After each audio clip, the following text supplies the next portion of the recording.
Is noted. What is the pleasure of Senator Judge Mr. Cayetano? Presiding Alan? Officer, Rule 6 of the impeachment proceedings is that the rules of the Senate is suppletory, and if there is anything that affects the honor, integrity, or the functions of us individually or as a Senate here as an impeachment court, someone can rise on a question of personal or collective privilege. I won't do that, but may I just respond to what Senator Padilla said, since my name was mentioned and since the investigation announced by the NBI yesterday seems to be pertaining to this person as chairman of the 2019 Organizing Committee of the Southeast Asian Games. May I,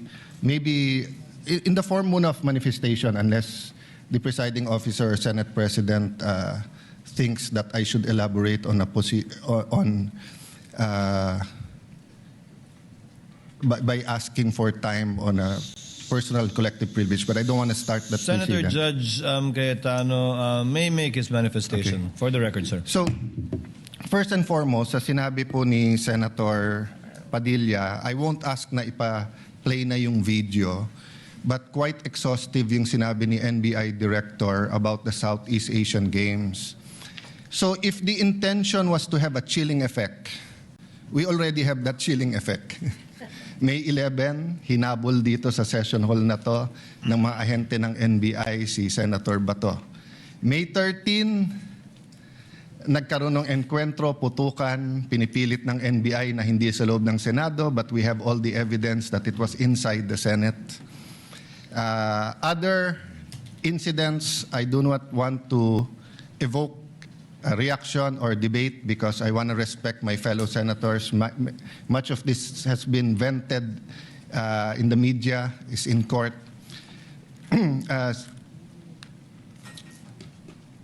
Director Matibag has promised us that he will give us a warrant issued by the ICC, has promised us that he will hold his agents na nanggulpi ng isang OSAA. He will be the one to implement the contempt order and hold them in his office, but wala ditong natupad. So when I mentioned his name, his position the other day that it was bad taste, walang personal yun. I mean, regardless kung sinong, even if it was a secretary, an alter ego of the president who wrote the prosecution team or the defense team to say, pwede bang next week kasi may seminar, I would have said the same thing, di ba? Na, look at the gallery. Kompleto parati dyan, from Congressman Ace Barbers to many Congressman Ridon. I won't name all of you, but you're busy people. But you think this is important, so you take time out and you are here. Di ba? Of course, the prosecution team, you have to be, you are here. We are here, despite of many, many other important things. Not only investigations, not only the flood control, not only the BIR, not only, we're also talking about the nation being prone to volcanic eruption, to yung bagyo, buti, well, nasalanta pa rin tayo ng bagyong Inday. Ibang Inday ang pinag-uusapan natin dito sa impeachment. But still, we are here. So it was in good faith that I said, as an example, mukha namang masama kapag kayong isang bureau head. NBI director is a very important position, but it is a bureau. So if a bureau head, and tignan yung invitation, nakalagay sa invitation, or your representative, and we resolved it. So aksidente ba na yesterday, suddenly after I mentioned it, and after, during the weekend, many have been talking about na dapat ata hindi 16. So 21 na lang kami ngayon eh. So 2/3 of 21 is 7. Pag nabawasan pa kami ng 3, 13 na lang yon. Pero some will argue, mabawasan lang kami ng 1 o 2, baka 13 na rin yon kasi wala naman half person o 3/4 person. So all of these issues are valid. Question, the chilling effect is there, but am I intimidated? Wala na akong choice. Ilalabang ko na to, gagawin ko yun ang dapat kong gawin. Bumaliktad man yung sitwasyon, si President Marcos ang ini-impeach and I felt a certain way, ilalabang ko rin. Chief Justice man ang i-impeach, ilalabang ko rin. But for the record, Mr. President, go ahead and investigate. First of all, that's been investigated many, many times. COA, I'm not sure. I think the Office of the Ombudsman, ang nag-file pa ata, Chief of Staff mo eh. Senator Rob, I'm not sure but parang may kaso na nun. Senator Drilon quizzed us here. I was Speaker of the House but I chose to appear before the Senate to be able to answer all of those questions directly. The SEA Games, paulit-ulit yan. Biktima na ng speakership ng 2019 yan. Nahuli namin yung PR na sinabi kikiam, pinakain daw mga Muslim ng baboy, when it was chicken longganisa na pinakain. Pero nasiraan na tayo sa Malaysia, Indonesia. The SEA Games gave us so much honor. So far, it is still the biggest SEA Games in history. Many of our athletes launched their career, even going to gold medals in the Olympics. Our athletic and our yung aquatic natin center in Clark is one of the best in the world. Ang nagsabi nito yung Israeli coach ng isang foreign team doon. But go ahead if you want to investigate. But I just want to put on record, mukhang misfire. Bakit? Yung sinasabi niyang infrastructure na walang bidding, first of all, the procurement law has many modes of procurement. So don't make it appear sa public na just because walang bidding, may anomalya na to. Okay. Secondly, bakit ko sinabing misfire? Hindi po sa I'm referring to Director ng NBI Matibag. I had nothing to do with the infrastructure. The chairman of the committee. In fact, I had to resign from the DFA because I was running for congressman during that time. So dun sa sinasabi ni Director Matibag na may congressional insertion to fund it, it's definitely not me because how could a non-member of the Senate or non-member of the House insert anything? Okay. Dun sa sinasabi niyang infrastructure, it was done by the BCDA. The chairman of the BCDA is one of the closest advisors of the president now. The president of the BCDA is one of the closest advisors and is a secretary now. And he said, medyo kaduda tong kumpanya na nanalo walang bidding. If I'm not mistaken, it's the same company who's making the City Hall of Pasig. Huh?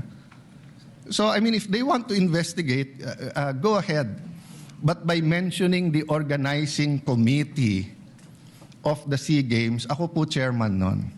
At paninindigan ko po na napakaganda nung nangyari doon. At kung may anomalya, ako unang magagalit. So, go ahead. But my point, Mr. Chairman, honorable members of the court, sa prosecution, to be fair sa prosecution at marami akong kaibigan, I've never felt any intimidation from any of you. I mean, you've continued to be either friends or for those who are former friends but friends. I mean, I don't know if nagkamali lang ako but on the first day, I nodded ng konti kay Senator De Lima. Gumanon din siya, hindi ko alam kung acknowledge because we were friends once upon a time and this is a court. We owe it to each other to be professional, di ba? So wag tayong pumayag na someone like Director Matibag would do that. My point, Mr. President, Mr. Presiding Officer, he could have not announced it and investigated. Imbestigahan mo, tingin mo may mali, imbestigahan mo. But it is unfair to me and unfair to the court that kung kailan siya patatawag siya sa Monday, intimidate mo ako, hindi kita tatanungin sa Monday dahil mag-a-announce ka na iimbestigahan mo. Tapos sasabihin mo may insertion, tapos sasabihin mo hindi liquidated po lahat yun. So, let me talk of unfairness. Hindi ba unfair? Kung ako, babaliktarin ko, sasabihin ko, inimbestigahan ko na rin kahapon eh. Ang sabi sa akin, mainit ang ulo ni Director Matibag kasi may contractor na daw yung binigay na lupa para sa NBI at gusto niya sarili niyang contractor. Oh, would that be fair to him? No. It would be a marites accusation. So that's the same thing he announced yesterday. A marites accusation towards me. that affects this court because I am now a senator judge. So I hope this is the last time that I'm going to have to speak about this. But definitely, we've been speaking about this, binabawasan talaga kami. Iniisa-isa. Even yung mga vlogger na malapit sa administrasyon, sabi, 2 down, 3 down, may kasunod na. Di ba? So, Mr. President, I want this impeachment to be a test that the 1987 Constitution works and that despite political differences, the prosecution and defense, I saw them after the first or second day, nagkakamayang kayo, nagkakamustahan. After the first or second day nung mainit na baliktaktakan dyan sa pre-trial, nagbabatian, di ba? Even in court. So we can't help but be emotional. We can't help but get mad at what we think is disgusting or sometimes crossing the line. But is there any question that for this verdict, whether it's for conviction or acquittal, to be accepted by the Filipino people, we have to make sure that the integrity of the court is intact. I will admit to you, nahirapan po ako. Wala si Senator Marcoleta eh. Iilan lang po kaming abogado dito.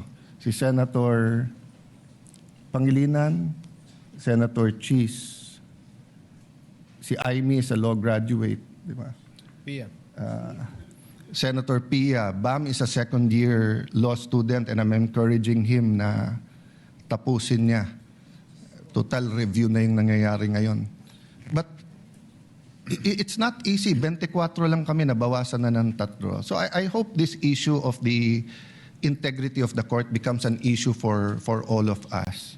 No, I'll repeat what I said when I was Senate President. Director, hindi mo kami natibag.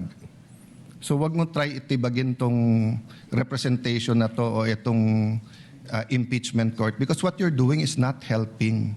You investigate whatever you want to investigate. You want to investigate ba't ako nagpatubo ng balbas? Investigate mo, no problem with me. Pero wag mo nang i-announce kasi nga naaapektuhan yung integrity ng court. Thank you for the leeway, Presiding Officer. Thank you, Senator Judge Alan Cayetano.